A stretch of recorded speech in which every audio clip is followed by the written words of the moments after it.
Et bonjour à tous, bienvenue dans Parlons-en, la nouvelle émission de Pensez-y, votre B2 préféré. On lance ce petit podcast pour parler de la vie des étudiants, du point de vue des étudiants, sur diverses choses, sur leur vie courante, sur leurs études. Et pour cette première, on va parler du passage aux études supérieures. Et pour ça, j'ai avec moi Mathilde, Amélie et Kailik qui vont nous parler un peu de leurs études, de comment ils ont vécu le passage et leur arrivée à l'IFSI. Et on va commencer par Matou, je te laisse te présenter un petit peu, parler de ton parcours scolaire, de ce que tu as fait et de comment s'est passé ton arrivée à l'IFSI et comment s'est passé ton choix pour arriver à l'IFSI. Ok, bon bah moi c'est Mathilde, ou Mazou pour les intimes.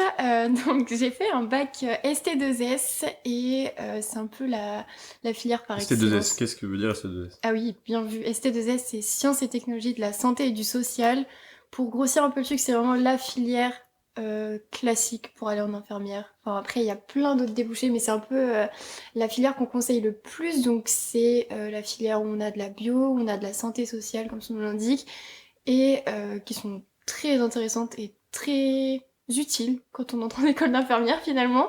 Et c'était un peu le déroulé classique et logique des choses d'aller en école d'infirmière. Enfin, c'est quelque chose que j'ai toujours voulu faire depuis que je suis petite, donc ça s'est fait comme ça. Et donc j'ai postulé un petit peu partout sur Parcoursup parce que je crois que c'était pas la première année que Parcoursup était mis en Non, C'était la place. deuxième. La Troisième, troisième. troisième. Troisième, donc c'était encore tout récent et j'ai postulé Rennes. En fait, j'ai surtout ciblé les grandes villes parce que moi, pour mes années d'études, c'est ce qui me faisait un peu rêver d'être dans une grande ville où il y a plein de choses de divertissement, où on peut sortir, tout ça, parce que je venais d'un milieu super rural, donc pour moi c'était tout nouveau, le milieu citadin, donc c'était un peu ce que je recherchais. Donc j'ai mis Lyon, j'ai mis Nantes, j'ai mis Rennes, qui était au final le plus proche de chez moi, et j'ai été acceptée en premier à Guillaume-Régnier. Donc je me suis pas posé de questions vu les listes d'attente et j'ai accepté directement. Et voilà, et je passe la parole aux autres. Ok. Amélie, raconte-nous ton histoire à toi. Du coup, moi, avant d'arriver là, j'étais en ASSP, accompagnement en soins et services à la personne. Du coup, c'était un Ok. bac pro. Et C'est quoi la différence un peu bac pro, bac techno du coup? Vous avez... Je pense que... nous, ouais. en tout cas, on a des stages Déjà, qui ouais. est complètement différent. Ok. Et je sais pas exactement la même différence. Enfin, on a plus Ouais. de... C'est quand même assez peu différent, quand même. Ouais, c'est différent. En fait, il y a des choses qui se ressemblent, mais disons que, je dirais, pour avoir connu quelqu'un qui avait fait ASSP aussi, du coup, en même temps que moi, dans le même lycée, elle, enfin, toi aussi, du coup, Amélie, je pense, vous avez plus le côté pratique qu'on va Tout voir, à fait. comparé à l'école d'infirmière, en tout cas, ils ont plus le côté pratique. Par exemple, tous les TP de Ouais. toilette au lit, tout ça, vous avez C'est vrai, vu. vous avez Ouais. pas fait ça. Non, nous, on n'a pas vu ça, mais au contraire, on a vu plutôt l'aspect théorique, genre sur tous les yeux, du coup, de bio, etc., et de santé sociale, la 1-2, je crois. Qui est Je sais. beaucoup plus approfondi Ouais, du c'est coup de ça, votre genre côté. avec tout le truc de santé publique, ça c'est un truc qu'on voit beaucoup plus en ST2S, donc je dirais que la différence elle se base là-dessus en fait, sur la pratique et la théorie en fait. Ok. Du coup, au final, toutes les deux, c'était un peu déjà ciblé un peu la voix, enfin dans le soin Ouais. quoi. Et du coup, moi je pensais vraiment jamais être prise enfin dans une école d'infirmière. Enfin même ils me disaient les profs là-bas que enfin il y avait très peu de place pour nous en gros. Et au final, faut pas perdre espoir parce que on était la plupart qui ont fait les demandes dans ma classe ont été prises au final. Ok. Du coup, comme quoi, c'est pas à cause qu'on est en bac pro ou autre que on va pas être pris quoi. C'est vrai que ça c'est vraiment Et stéréotypé en plus ouais. les bacs pro. juste pour nous situer un peu, t'avais une bonne moyenne ou pour savoir si c'est l'élite en fait qui est sélectionnée ou si c'est plutôt des étudiants qui sont juste motivés en fait. Déjà, faut être motivé quand même, avoir... Enfin, après, c'était sur Parcoursup, faut avoir une lettre, etc. Mais il faut quand même avoir une bonne moyenne. Enfin, moi, j'avais autour de 14. Voilà, Ok. quoi. C'était... ça allait. Enfin, j'avais des amis, du coup, qui étaient prises avec une moyenne de 13, je crois, ou même... ouais, 13. Du coup, comme quoi... Enfin, après, ça dépend, quoi. Ouais, faut avoir une assez bonne Ouais. moyenne et être très motivé, du coup c'est plutôt ça. Ok. Voilà. Et pourquoi du coup Guillaume Régnier? Pourquoi ce choix? Moi, c'était vraiment l'école où je voulais aller. Enfin, parce que déjà, je voulais être sur Rennes. Soit au CHU, du coup, soit à Guillaume-Régnier. Mais comme j'avais une connaissance déjà qui était à Guillaume-Régnier, du coup, je préférais aller à Guillaume-Régnier. Et t'en avais demandé d'autres ou... Oui, le plus possible. Du coup, autour de Rennes, du lieu où je voulais être. Enfin, qui était le plus près de chez moi, quoi. Ok, Du coup, voilà. on va passer à toi, Kaylee. Enchanté, moi c'est Kaylee, que je suis KA pour les intimes. Je suis du coup en deuxième année et je suis arrivé à Guillaume Régnier après j'ai eu mon bac il y a maintenant 3 ans. Ouais. 3 ans. J'ai fait du coup après le bac, outre le Covid, je crois qu'on en reparle juste ensuite, mais du coup après le bac une année de passe, la première année après la PACES à Rennes déjà, du côté de Rennes toujours, mais c'est à Villejean. Et à l'issue de cette passe que je n'ai pas eue, j'ai fait la demande Parcoursup aussi des IFSI. En IFSI, j'avais dû demander honnêtement tous les IFSI bretons, mais j'ai quand même eu la flemme d'aller plus loin que Rennes, parce qu'on est bien à Rennes quand même. Et du coup, c'était soit l'IFSI du CHGR, soit l'IFSI du CHU. Et au final, pareil, une connaissance, ça s'est porté sur Guillaume Régnier, et je suis très content d'en arriver là au final, même si Parcoursup c'est un joyeux bazar et qu'il faut tenir le coup et on n'est pas à l'issue de mauvaises surprises. Mais au final, maintenant que c'est passé, je suis bien content d'en arriver là. Ok, alors on va rentrer un petit peu plus dans le dur du sujet avec quelques questions qui vont du coup plus cibler vraiment votre vie étudiante juste avant l'arrivée à l'école et votre vie étudiante à l'école. On fait tous autour de cette table partie du coup de la génération Covid. Donc on va dire que le Covid nous a flingué nos dernières années de lycée et pour certains nos premières années d'études supérieures. J'aimerais juste savoir que vous nous disiez un peu votre ressenti sur quelle influence a eu le Covid au final dans votre parcours scolaire, dans votre arrivée à l'école. Est-ce que par exemple ça vous a influencé sur le choix de poursuivre une carrière soignante? Est-ce que juste ça vous a mis des bâtons dans les roues? Parlez-moi un peu de quel a été votre ressenti. Moi, bizarrement, je dirais que le Covid, il a pas eu tant d'impact que ça sur mon parcours scolaire, dans le sens où, sans rentrer dans les détails, les années lycée, on va dire, c'était pas les plus folles. Donc en vrai, le confinement, je l'ai très très bien vécu. Je vivais ma meilleure vie, j'étais très bien chez moi à suivre les cours à distance, chose que beaucoup de monde avait du mal en fait. C'était quelque chose qui était ressenti dans ma classe de terminale, que les gens avaient plus de mal justement à suivre le cours à distance parce qu'ils n'avaient pas forcément toutes les explications, toutes les notions qu'on peut avoir avec un cours en présentiel. Mais je dirais que moi, j'avais un peu, sans lancer des fleurs, cette facilité-là d'arriver à suivre les cours à distance. Et en plus, je kiffais être chez moi, faire ma petite vie un petit peu tranquille. Donc ça m'a pas Faire tant les cours en dérangé. pyjama. C'est ça. Mais ouais, sur le plan scolaire, je dirais que ça m'a pas trop impacté. Et pour la vision du métier soignant, si on peut dire ça comme ça, j'ai déjà ma maman qui est dans le milieu. Donc là, je l'ai vécu directement à la maison. Et au tout début, ça a été un peu angoissant.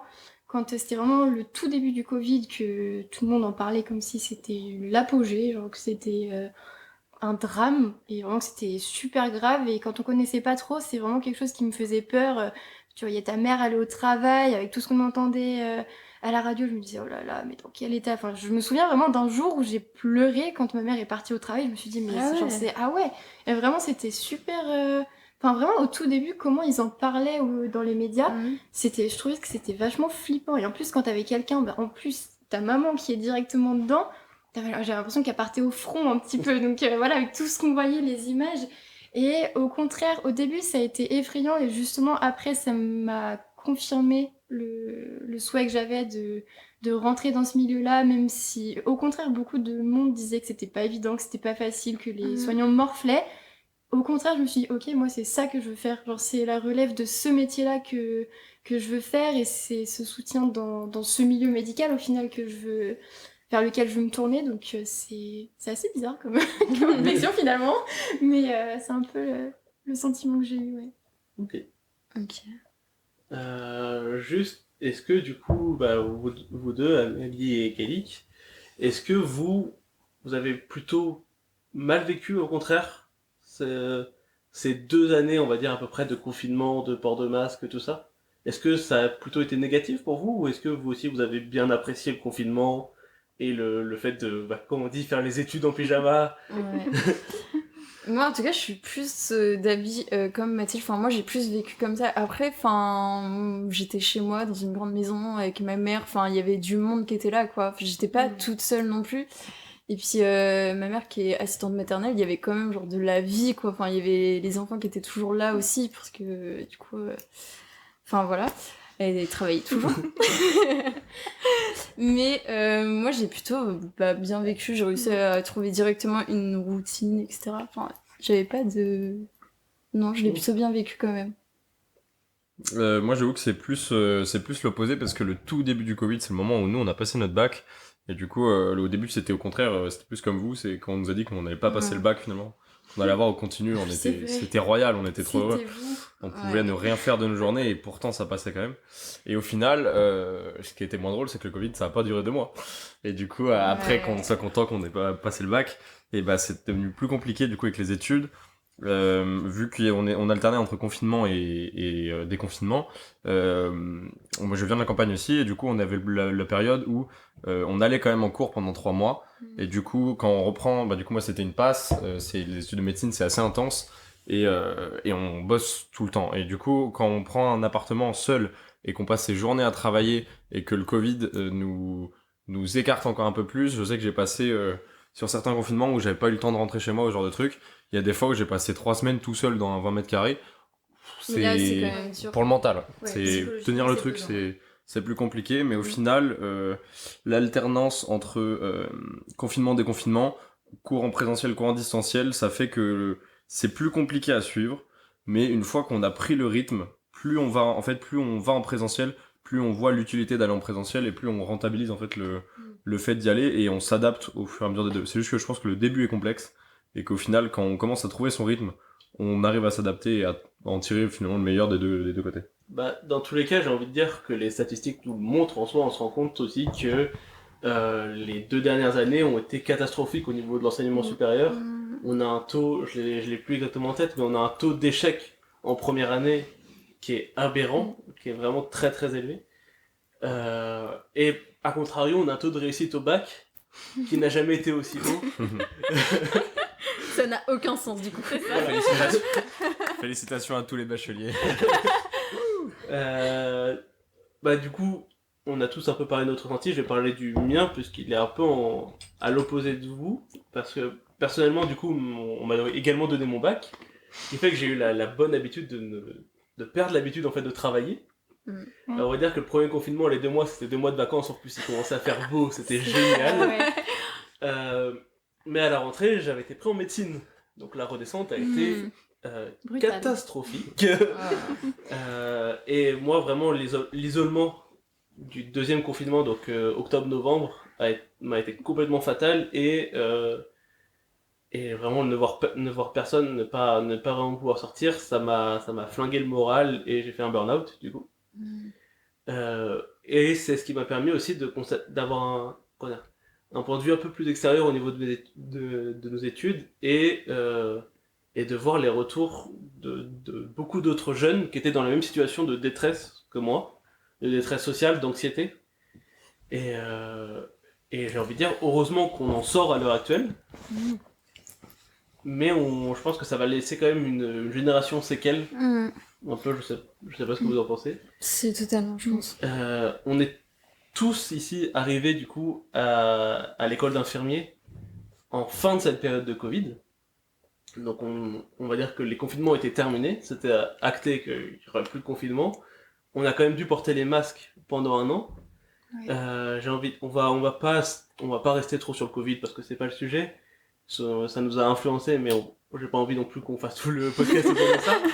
J'ai plutôt envie que vous me parliez de vos premiers mois après l'arrivée à l'école et quel a été votre ressenti en fait entre la transition lycée et l'arrivée justement à l'école dans un milieu où vous êtes plus autonome, tout ça. Quel a été votre ressenti les premiers mois dans les études sup? Pardon. Qui commence? Amel, à toi. Je t'en prie. Moi, moi, franchement, c'était compliqué. Enfin, c'est les premières semaines surtout qui sont compliquées. Enfin, je connaissais vraiment... Enfin, on se connaît... Enfin, il y en a beaucoup. Enfin, en fait, on se connaît pas. Enfin, moi, je connaissais personne, du coup, dans notre promo. Et de s'intégrer, j'ai trouvé ça un peu compliqué. Enfin, surtout les premières semaines, c'était les plus dures pour s'intégrer. Et c'est un changement de vie, mais aussi complètement différent. Enfin, là, je vis en ville. Genre, ce qui était pas du tout le cas. J'étais en pleine campagne, j'allais très bien. Et là, de changer, de vivre en ville, enfin, d'avoir mon appartement, enfin, il y a aussi tout ce changement de prendre le bus, enfin, le métro et tout ça. Enfin, il y a un gros changement quand même. Mais après ces premières semaines, du coup, enfin, j'ai réussi à m'intégrer et c'est là après que j'ai pu. Qu'est-ce que tu penses qui a été le déclic en fait qui a permis ton intégration? Quand j'ai rencontré 2 amis qui étaient vraiment des merveilles. Ah, c'est beau, c'est beau. Et là, vraiment, c'est là où je me suis sentie bien, tu vois, où je me suis dit, ok, c'est ça.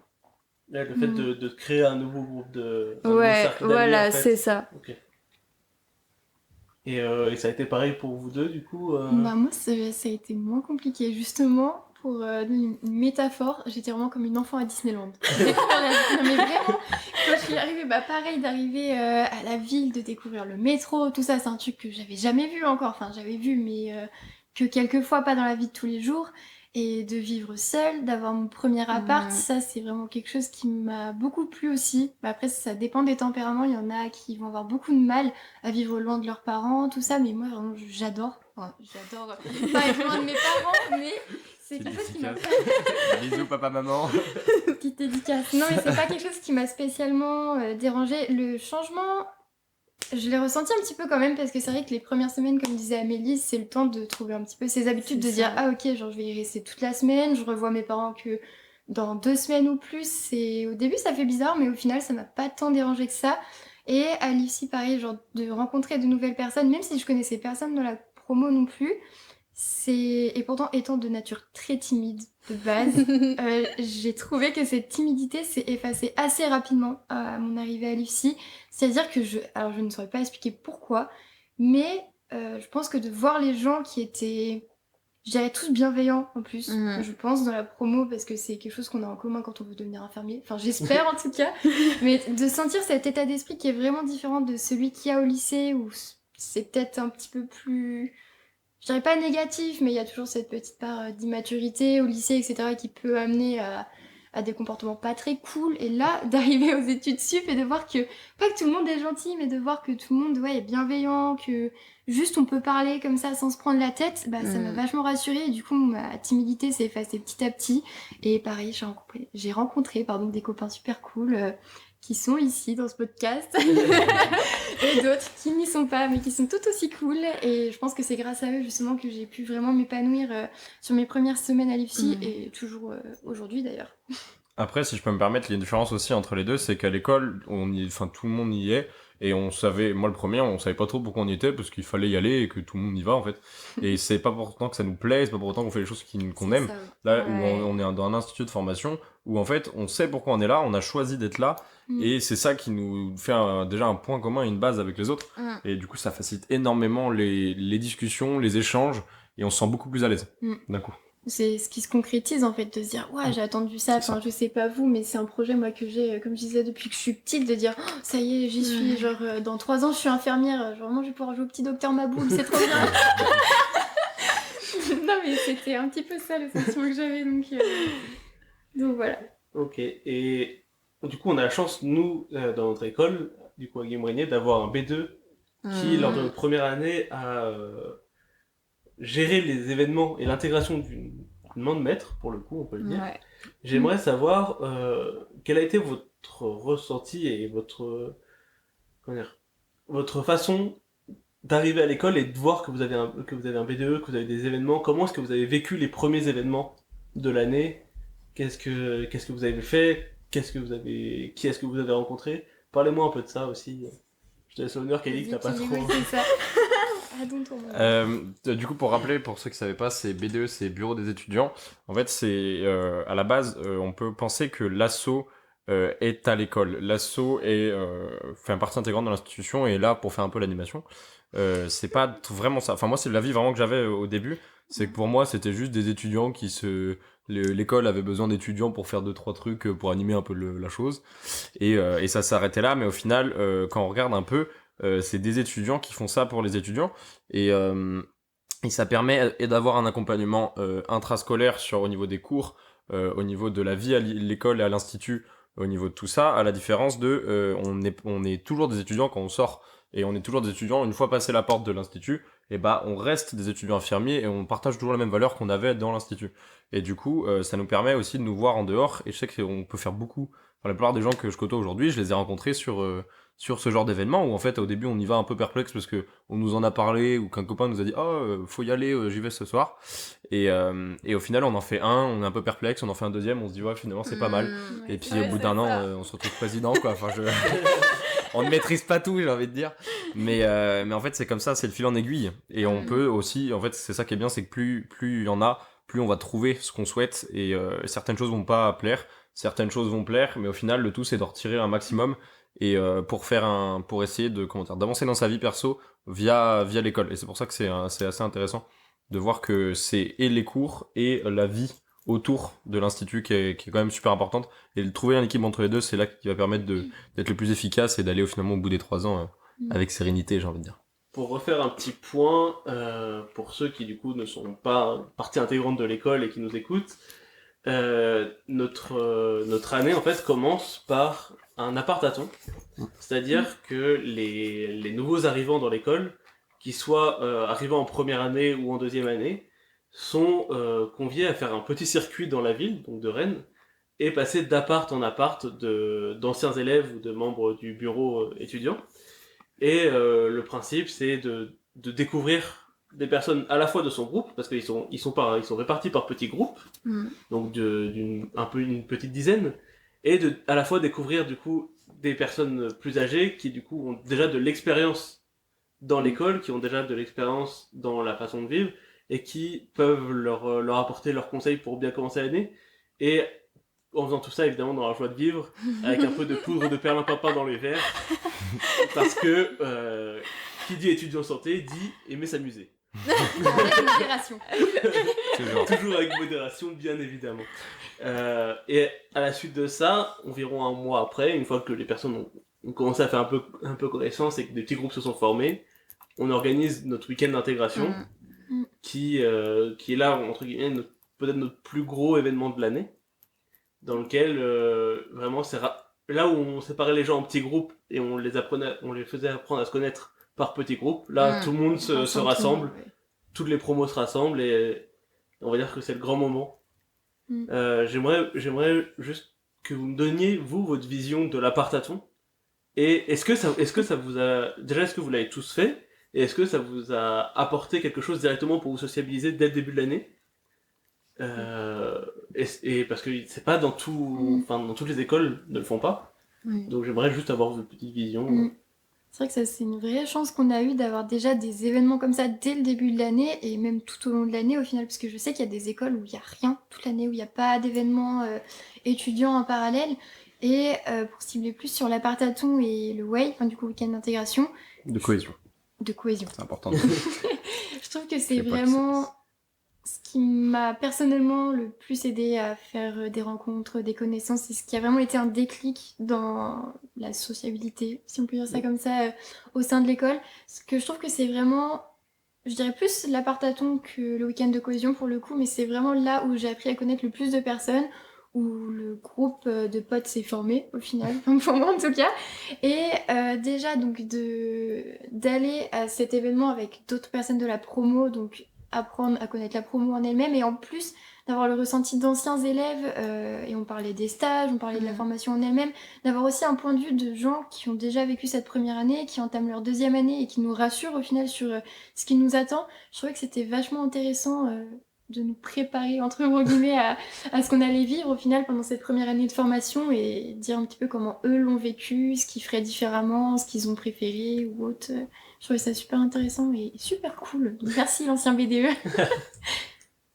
Et toi? Du coup, moi j'ai pas participé à l'appart-à-thon parce que j'étais assez réticente, je sais pas, j'avais peur.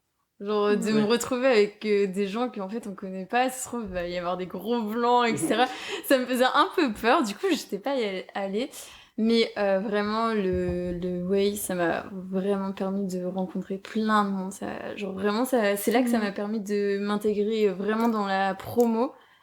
Et c'était génial en vrai. J'ai trop aimé, mais ouais, vraiment, les événements, ça permet de faire des rencontres.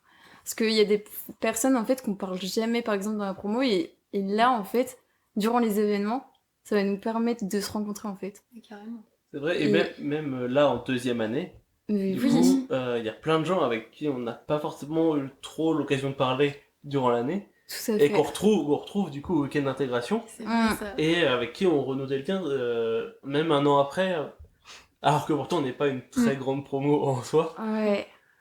Mais en plus de ça, ça nous permet aussi, pas que dans notre promo, mais de rencontrer les autres promos, enfin les L2, les L3, les L1, enfin de nous rencontrer tous. Et on n'oublie pas aussi les AS qui sont aussi dans notre école et que ça permet de faire plein de rencontres, quoi. J'adore. C'est ça qui est cool. C'est vrai qu'on arrive quand même à avoir des AS des fois qui sont ultra motivés. Ouais. Et ça fait trop plaisir parce que c'est vrai qu'on est une formation qui est du coup professionnalisante. Et aussi, même si elle est plus courte, même s'ils sont là que de passage, qui est un passage beaucoup plus rapide, c'est tellement agréable de les voir. En plus, souvent, c'est des personnes qui ont un vécu vraiment différent du nôtre. Ouais. Et nous qui sommes là, pour le coup, autour de cette table jeunes, des fois, c'est des personnes qui ont un peu plus de vécu et qui ont beaucoup à nous apporter. Ouais. Aussi bien dans l'amusement que dans le professionnel. C'est vrai. Et souvent, c'est aussi des gens qu'on retrouvera soit en stage, soit une fois qu'on sera diplômé. Parce que, au final, peut-être qu'en cours, on les croise dans les couloirs vite fait, on les a vus une ou deux fois. Mais une fois qu'on y est, en fait, on partage notre quotidien avec eux. Donc, au final, je pense que les avoir intégrés dans tous nos événements, c'est sans doute la meilleure chose à faire pour que on puisse comprendre vraiment ce que c'est et que malgré qu'on fasse pas la même formation, et ben on est tous dans le même bateau. Et qu'au final, quand il y a un petit bazar qui arrive à un, ça arrive aussi à l'autre, et au contraire, les bonnes nouvelles des uns sont les bonnes nouvelles des autres. C'est beau. C'est beau ce que tu dis. Faut que quelqu'un écrive. S'il vous plaît. C'est un enregistré. Ok, tout va bien. Toujours chill ici. toujours. J'aimerais juste que vous me parliez aussi de vos relations sociales entre le lycée et du coup l'école. Est-ce que vous avez gardé vos amis? Est-ce que vous en êtes éloignés? Est-ce que... c'est même pas est-ce que, c'est sûr du coup que vous en avez fait des nouveaux. Mais quel est du coup, même avec votre famille, à quel point est-ce que l'arrivée à l'école a modifié vos relations sociales en fait? Moi je peux commencer. Ouais, c'est compliqué. Moi vraiment, moi j'ai vu un gros changement quand même. Surtout, c'est là, genre c'est toute une année où on voit le gros changement des relations qui changent. Je pense à mon ancien groupe du coup d'amis que j'avais au lycée qui en fait s'est éparpillé en fait partout un peu dans la France on va dire. Et du coup on s'est énormément éloignés, et même si on était quelques-uns à Rennes, et au final on s'est éloignés parce que j'ai rencontré d'autres personnes, ils ont rencontré d'autres personnes, ce qui a fait qu'on s'est éloignés. Mais je pense que on peut toujours se retrouver, tu vois. Mais c'est vrai que ça a changé quand même avec ma famille, parce que du coup je rentre que le week-end, et parfois le week-end c'est là où ils sont libres, et du coup quand je rentre des fois il y a pas grand monde quoi. Ouais. Il faut dire aussi que c'est des études qui sont prenantes. Aussi. On a quand même un volume de cours assez important, un volume de travail personnel qui est aussi important. Conséquent. Mais du coup, c'est des études qui forcément freinent les relations sociales, là où par exemple certaines études ont beaucoup plus de temps libre, qui est consacré normalement au travail personnel, mais on va pas se cacher que beaucoup d'étudiants passent une partie de ce temps libre-là à sociabiliser, ce qui est un peu plus compliqué du coup dans nos études de santé, qui sont, on va pas se mentir, 35 heures semaine de cours quasiment, plus les heures de travail personnel. Et c'est fatigant en fait, c'est surtout ça, c'est fatigant en fait. Et le pire c'est quand on est en stage. Je me vois, en fait j'ai l'impression que je sors jamais quand je suis en stage.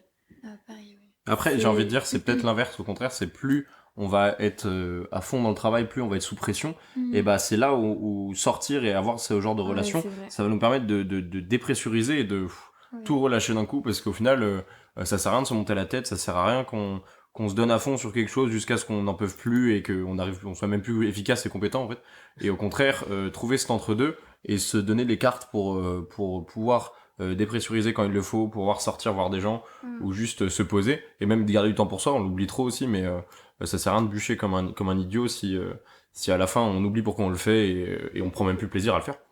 Et du coup je pense que c'est là où l'utilité de garder ce genre de relation avec la famille, avec les amis, et trouver vraiment un entre-deux, un juste milieu, chacun plus ou moins intensément avec chaque, mais une fois qu'on y est, on se dit que c'est comme ça que ça fonctionne et ça file tout droit, quoi. Tout à fait. Oui, j'allais dire, c'est justement, je pense, c'est là qu'on savoure le plus les moments où on se retrouve vraiment entre potes, ou juste on sociabilise, où on fait autre chose que de travailler, ou d'être en cours, ou d'être en stage. Je pense que c'est là qu'on prend encore plus de plaisir finalement à être entre copains et juste, pas spécialement faire un truc de ouf, mais juste se retrouver, papoter, etc. Je pense que c'est les petits moments comme ça qui sont super importants dans la vie étudiante finalement, outre le côté scolaire, si on peut dire ça comme ça. Ouais. Parce que bah, moi, c'est pareil que toi, Amélie. Je sais que mes amis du lycée, là, à l'heure actuelle, je leur parle plus du tout. On s'est vraiment beaucoup éloignés. Ah ouais. Et on a pris des chemins totalement différents, ce qui fait que j'ai plus de contact. Donc voilà, mais j'en ai des super maintenant, des copains. Hein. Donc c'est pas très grave. Enfin, c'est pas très grave. C'est des gens que je porterai toujours dans mon cœur, mais c'est juste que ouais, la vie a fait que bah, je leur parle plus à l'heure actuelle parce qu'on est allé dans des formations différentes. Et voilà, mais c'était vraiment... Enfin, je sais que pour moi, l'entrée à l'école d'infirmière, niveau sociabilité, ça a vraiment été comme une renaissance, je dirais. De vraiment trouver des connaissances, des amis avec lesquels je partage les mêmes centres d'intérêt ou même des centres d'intérêt différents, mais avec un but en commun. Je trouve que déjà, ça rapproche vachement. Et au niveau de la famille, je sais que moi, ils ont pas spécialement senti la différence parce que j'étais interne, donc ils étaient habitués à ce que je rentre que le week-end. Oui. Et là, la seule différence, c'était que je rentrais pas forcément tous les week-ends. C'est-à-dire que je vais rentrer un week-end sur 2 ou un week-end sur 3. C'est la seule chose qui a vraiment changé. Sinon, ça n'a pas spécialement impacté. Est-ce Non, que, avec ta famille, t'as pas eu ce changement où tu passais de lycéenne, donc un peu enfant, à presque professionnel, puisqu'au final, nos études nous mettent dans la peau de quelqu'un qui est presque professionnel, en fait. Mais ouais. On est toujours étudiant, mais on est vraiment en voie de professionnalisation. Donc, est-ce que t'as pas eu justement cette modification de relation avec, comment dire, une prise en maturité professionnelle et scolaire par rapport à ta famille? Enfin, je dirais la seule chose qui a changé niveau maturité, en tout cas, alors attention que je fasse attention quand je parle parce que ça va paraître hyper prétentieux sinon, mais c'est que mes parents m'ont toujours dit que j'avais une certaine maturité depuis que je suis petite, que ce soit à l'école, genre au niveau scolaire ou même dans la vie de tous les jours, ma façon de réagir, etc. C'est vachement prétentieux. Voilà, c'est pour ça, c'est pas papa, maman qui me l'ont dit, vous voyez ça avec eux. Les numéros, s'il vous plaît, dans la Pour description. Mais c'est vrai qu'ils m'ont toujours dit ça, que je suis au collège ou au lycée, et du coup, ils ont pas spécialement senti la différence. Enfin, il n'y a pas eu de changement drastique, en fait, entre ma façon de penser, ma façon de parler ou d'agir, entre la Mathilde de terminale et la Mathilde en études sup. Peut-être la seule chose qui a changé, c'est de vraiment prendre conscience de certaines choses au niveau professionnel, tout ça, genre voir ce que c'est de travailler, d'aller en stage, etc. Genre comprendre en mode « Ah maman, c'est ça que tu fais quand tu vas au boulot ». C'est toutes ces petites choses-là. Mais sinon, il n'y a pas eu vraiment de changement énorme, en tout cas, dans ma posture au sein de ma famille, je dirais.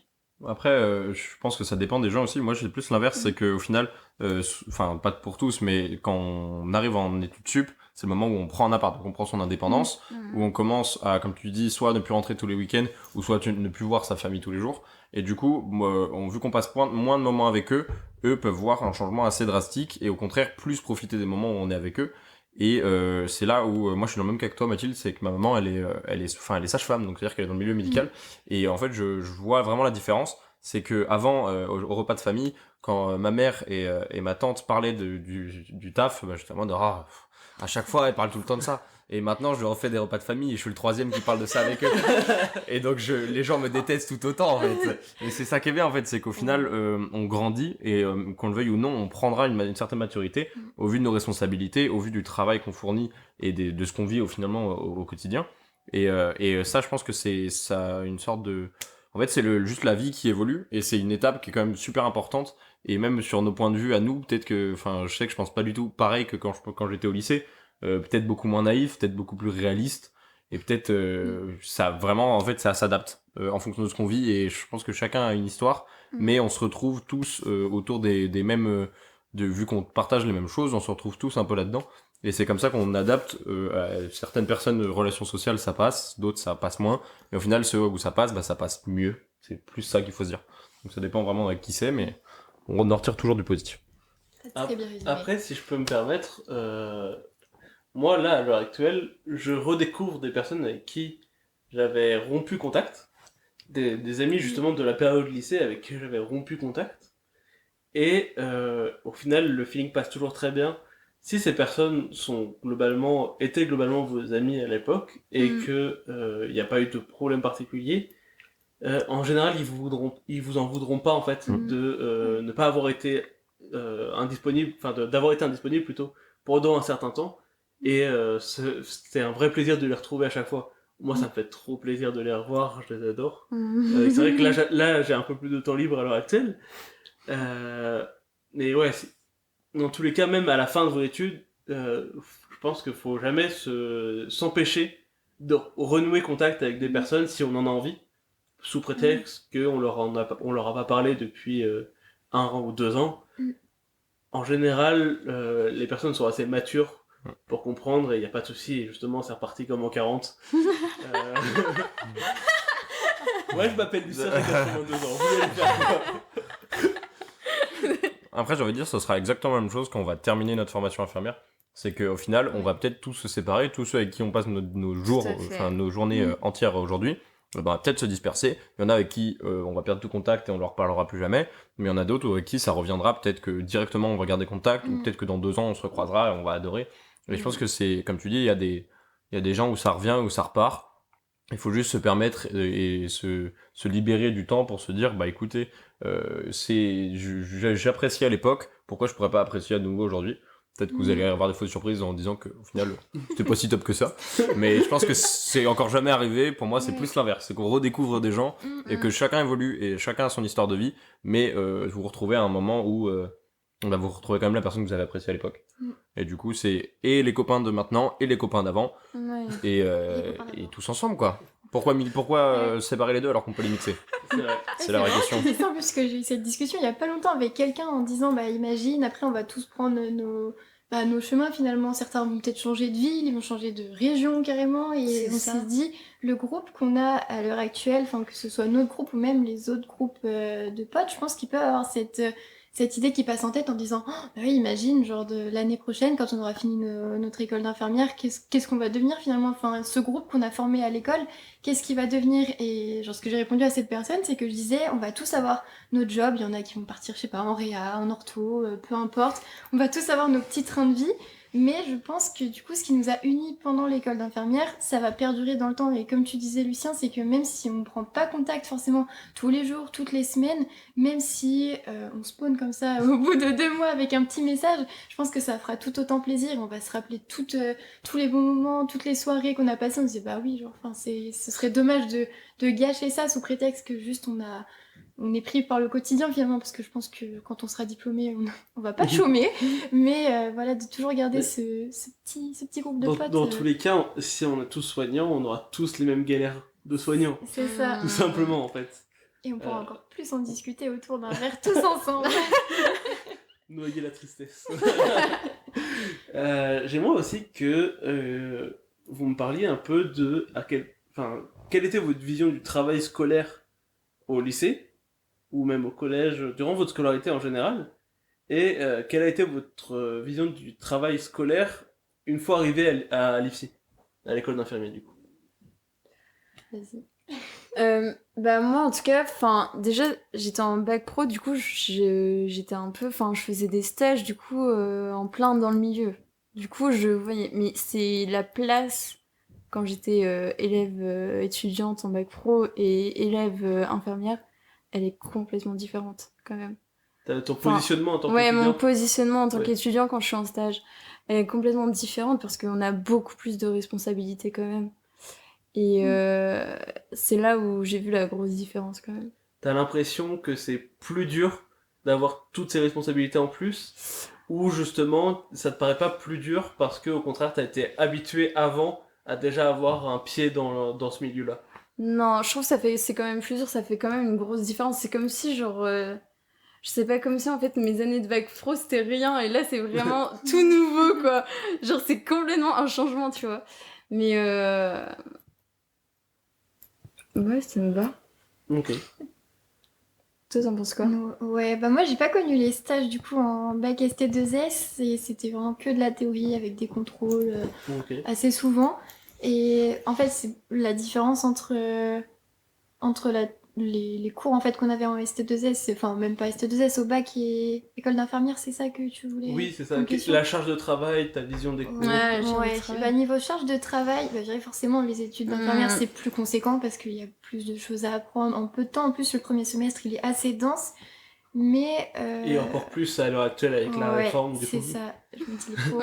Le pauvre, ouais. Mais ouais, je l'ai quand même senti passer la différence. Surtout les premiers partiels, c'était super angoissant, je me souviens, parce que c'est un peu l'inconnu au final. Et je sais que ça a été assez stressant pour beaucoup de monde. De ce que j'avais vu l'année dernière, c'était que c'est vraiment l'inconnu. On savait pas trop en quoi ça consistait, qu'est-ce que c'est les partiels, parce que beaucoup n'avaient jamais connu ça. Au final, on est habitué au contrôle, C'est les vrai. petits trucs sur table, si on peut grossir ça comme ça. Mais les partiels, c'est un peu tout ce qu'on entend en mode oh là là, ça y est, les partiels, c'est la fin du monde. Mais ouais, ça faisait beaucoup de choses à apprendre. Et après, niveau rythme de travail, j'ai réussi à assez bien trouver mon rythme. Peut-être avec le recul, je dirais que j'étais trop exigeante avec moi-même, quand même. Avec du recul. C'est que justement, à défaut de ne pas savoir vers quoi on se lançait, finalement, je me suis dit, il faut que j'apprenne tout par cœur, alors qu'il y avait des choses qui ne servaient à rien. Enfin, ça, c'est cool de le savoir, mais Mathilde, ça sert à rien, n'apprends pas ça, ne reste pas jusqu'à 1h du matin pour apprendre cette ligne-là, ça ne sert à rien. Et vraiment, genre, avec le recul, c'est ce que je voudrais dire, ouais, c'est qu'il faut pas se mettre une pression monstre. Ouais. Si on travaille régulièrement et correctement, qu'on y met de la volonté, qu'on y met du sien, ça glisse tout seul. Hein. Globalement, même, on est dans des études qui sont très pratiques, entre guillemets. Mm. Là où, au lycée, on a beaucoup de cours de théorique, vraiment. Tous nos cours de bio, c'est vraiment de la théorique. Là, quand on parle de bio, quand on a des cours de biologie ou d'anatomie, on imagine directement sur un corps humain à quoi ça se réfère, et on va devoir faire des liens tout au long de notre scolarité. Donc, oui, d'un certain côté, la charge de travail est quand même bien plus importante, mais de l'autre côté, elle est aussi, je trouve, beaucoup plus logique. C'est tous nos cours se rassemblent entre eux, là où avant, on va pas se mentir qu'entre notre cours de maths et notre cours d'art plastique du collège, il n'y avait pas trop de lien entre les deux. Oui, là, tout se rassemble. Ouais, c'est plus concret, ouais. C'est pas juste apprendre le schéma du cœur pour apprendre le schéma du cœur. Là, on va l'apprendre, mais on va aussi savoir se dire, ok, genre sur un patient, il y a ça, s'il y a un problème au niveau... Enfin, c'est des exemples, hein, mais s'il y a un problème au niveau du ventricule, de l'atrium, etc., ça va être beaucoup plus concret dans notre tête et beaucoup plus facile à ingurgiter, si je peux dire ça comme ça. Parce qu'aussi, avec les stages, ça nous donne des exemples en tête. On se dit, ah mais oui, ça j'ai vu, et ça nous donne des petits mémotechniques qui concrétisent encore plus la chose au final. Mais pour rebondir sur ce que tu disais, Mathilde, tout à l'heure, par exemple, pour s'organiser. Enfin, moi, je sais que j'avais eu du mal à m'organiser, surtout le premier semestre, parce qu'on passe avec nos cahiers, nos classeurs, ou je sais pas trop quoi. Et là, enfin, pour s'organiser, est-ce que je vais prendre mon ordi? Est-ce que je vais écrire sur des feuilles? Enfin, faut trouver ce qui est le mieux pour nous. Comment s'organiser en fait. Et moi, c'était ce qui était le plus dur au premier semestre en tout cas. Est-ce que vous avez du coup des astuces? Comment vous faites vous? Eh ben ouais, je sais que moi c'est une question que je me suis posée avant de rentrer en école d'infirmière justement. Je cherchais vraiment les vidéos, comment rentrer, qu'est-ce qu'on prend pour aller en école d'infirmière, tout ça. Je regardais les vidéos de Nana qui mettaient des classeurs et tout, super beau. Et au final, je sais que personnellement je fais mes fiches sur ordi. Alors l'année dernière, je perdais beaucoup de temps parce que je tapais le cours, vraiment tout écrit avec les phrases. Et après, je refaisais une fiche synthèse et que je mettais ensuite dans des classeurs tout triés, donc les classeurs m'ont quand même servi.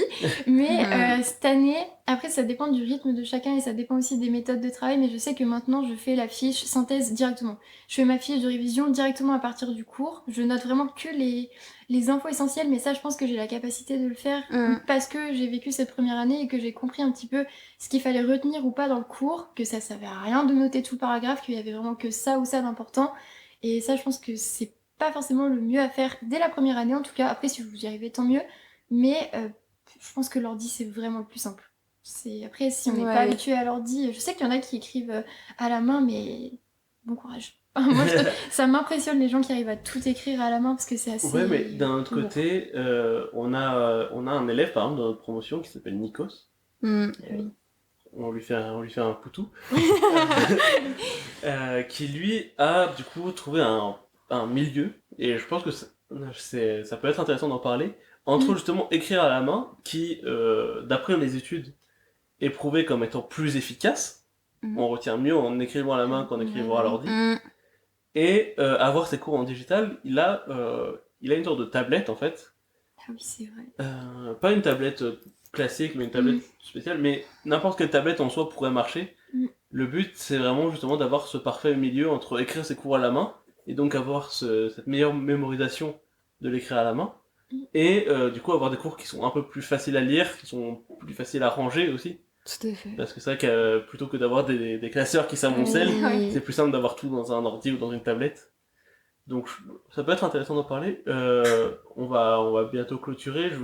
Est-ce que vous avez quelques conseils à donner aux étudiants infirmiers pour leur scolarité, pour ceux qui sont arrivés bientôt, enfin qui arriveront bientôt, infirmiers ou aides-soignants d'ailleurs, qui arriveront bientôt, ou ceux qui sont déjà arrivés et qui sont en plein de leur cursus. Est-ce que vous avez quelques conseils pour eux, pour leur scolarité? C'est dur de se mettre à la place de ceux qui donnent les conseils qu'on retiendrait au final à leur place. C'est perturbant. Ah, je saurais pas comment résumer. Commencez si vous voulez. Je dirais dans tous les cas de savoir s'adapter, de pas prévoir tout à l'avance parce que ça sert à rien, parce que effectivement les cours qui sont donnés par les formateurs, ce sera pas les mêmes que les cours par les intervenants qui peuvent être médecins ou autres. Ne pas trop se mettre la pression non plus en voulant tout faire, ou à l'inverse, ne pas y aller trop à la légère en voulant ne rien faire. Ce sera une fois que vous y serez que vous le verrez. Donc juste y aller tranquillement, et au niveau de la méthodologie, j'ai envie de dire, c'est propre à chacun. Le tout c'est surtout d'essayer en fait. C'est vous tester des choses. On est dans un truc où faire une erreur ou faire un petit écart en fonction du chemin, c'est pas la fin du monde. Ça va pas vous ruiner votre année ou les 3 ans. Donc si vous essayez, par exemple les groupes de frappe, vous essayez, ça marche tant mieux, ça marche pas tant pis. Vous essayez certaines méthodes en faisant des fiches, ça marche tant mieux, ça marche pas tant pis. Je sais qu'il y en a qui écoutent leurs cours, qui s'enregistrent et qui s'écoutent pour les retenir, qui multiplient les exercices, qui multiplient les quiz, ce genre de trucs. Faut juste tout essayer. Et en fait, quand vous avez votre méthode et que vous voyez que ça marche, et ça fonctionne, faut foncer, voilà, c'est tout. Et le tout, c'est de tenter et de pas rester sur ses acquis, parce que au bout d'un moment, ça a ses limites. Donc il faut faire attention à ça. Et de trouver son rythme aussi. C'est-à-dire que c'est pas grave si on va plus vite ou plus lentement que le voisin ou la voisine, parce que on est dans une formation où au final on a tous des origines différentes, si je puis dire. Genre on vient pas forcément juste du post-bac, on a peut-être travaillé avant ou autre, et forcément certains vont avoir des atouts que d'autres n'ont pas, mais genre c'est pas... Encore une fois, c'est pas la fin du monde, faut vraiment juste trouver ce qui vous convient à vous et trouver votre rythme, et voilà, avec un peu d'assiduité et de motivation, tout va bien se passer, no stress. Et au contraire, utiliser justement les atouts de chacun pour pallier aux difficultés des autres, et au final, tous ensemble, en un petit échange d'expérience ou un échange de connaissances, et c'est cette entraide-là qui va nous faire qu'on démarre tous d'idées et d'histoires différentes, mais au final, on arrive tous au même diplôme, et on a tous les mêmes connaissances et les mêmes compétences à la fin. Donc au final, faut en profiter. C'est ce qui fait la force d'une promo. Exact. C'est beau. C'est beau, c'est beau. Bon je crois qu'on va pouvoir clôturer ici. On aura quand même parlé 50 minutes. Waouh. Je vous remercie déjà d'être venu, d'avoir participé, de nous avoir donné vos points de vue. Je remercie les personnes qui écoutent. Et merci d'avoir tenu si vous avez écouté jusque-là. Si vous n'avez pas zappé à la fin, c'est vraiment très gentil. Peut-être qu'ils ont écouté en faisant autre chose. Oui. Ce qui est fortement conseillé d'ailleurs. Faites vos rangements d'appart. Si vous avez des retours à nous faire, n'hésitez pas sur nos différents réseaux sociaux, pensez-y. Quoi qu'il en soit, on espère que ça vous a plu. On va continuer ce format, on a plein d'idées. Est-ce que j'en tease quelques-uns? Un petit Allez, Allez. Pour les prochaines émissions, on en a peut-être prévu une sur le financement des études étudiants avec... des études étudiants. Des études d'infirmiers avec un beau monde, beaucoup de variétés dans les invités, et on espère vous entendre nombreux la prochaine fois. Merci beaucoup. Merci.